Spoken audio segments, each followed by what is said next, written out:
Please follow me. You will find everything you need here. There's food, a bed, and bath. It's not very luxurious, I'm afraid. I require nothing more than the essentials. This is not a vacation. This is work. Ignore him, Mr. Popo. He's a little uptight today. He's just eager to complete his training. Yes, so then I can take care of you.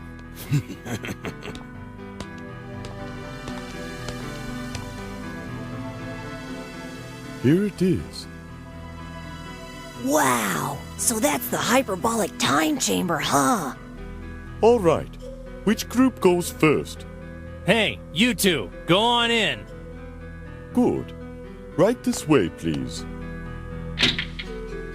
Once you cross the threshold, you ought to spend a year in the room, but when you leave, only a day will have passed in this dimension. Good luck. Thank you, Goku. Good luck, Trunks. Take care of Vegeta, okay?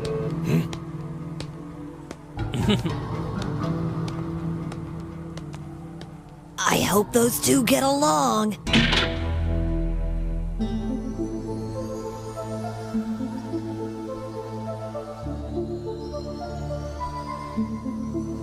What's so special about this place? It's hot. There's less air. And the gravity is different.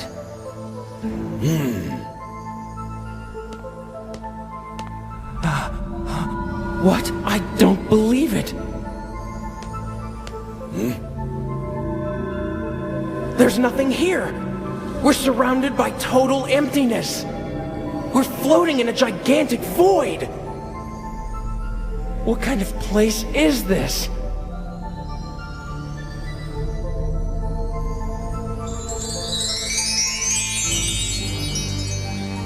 Too much for you?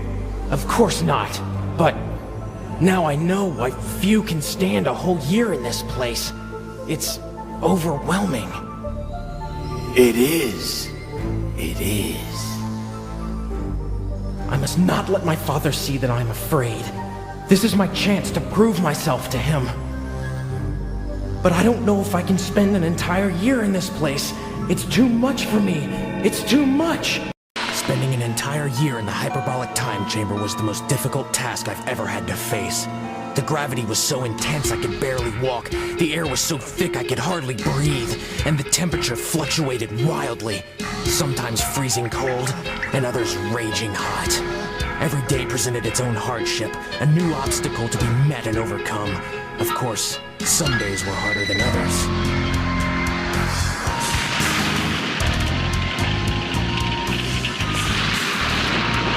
Just when I'd given up all hope, when I was sure that I wouldn't last another moment in that awful place, I saw him. He stood at the heart of that raging inferno enshrouded by the flames. Thousands of fiery tongues licking at his body, threatening to swallow him into the furious blaze completely. In that instant, all of my fears and all of my pain dropped away. I knew only that I had to be strong. I had to step through that wall of flame. I had to do it for him. Get back. I don't need your help. I train alone. Stay away. Suddenly, everything became clear. Those raging flames hadn't been a product of the time chamber at all. They had come from him, their intensity fueled by the one burning desire that consumed him, the desire to be the best. I knew then that my father would reach his goal. He would achieve an unprecedented new power level. He would surpass a Super Saiyan. And realizing this, I was left to face the trials of the void alone.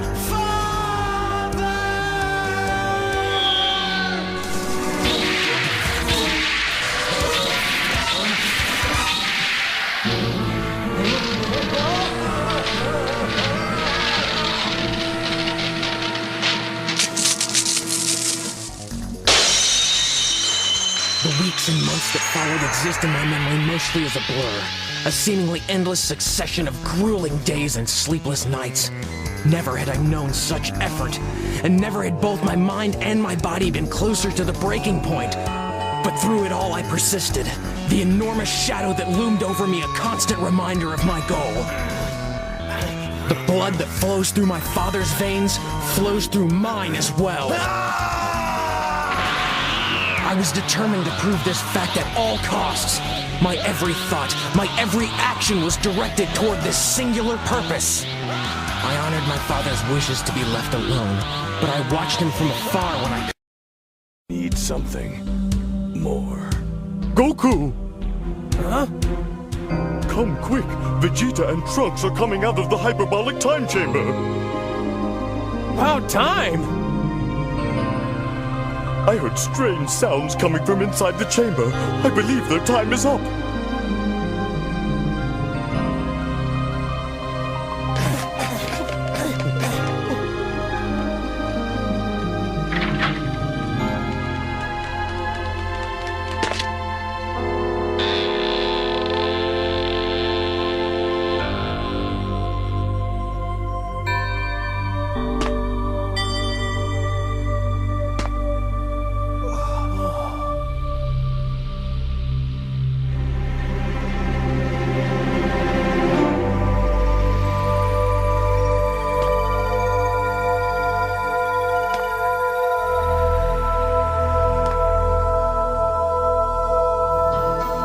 At long last, the moment of truth has arrived. After a year of unseen training, Trunks and Vegeta have emerged from the hyperbolic time chamber. But do these hardened Saiyans possess the strength necessary to defeat the most terrible villain ever to threaten the Earth? Stay tuned for scenes from the next explosive episode of Dragon Ball Z.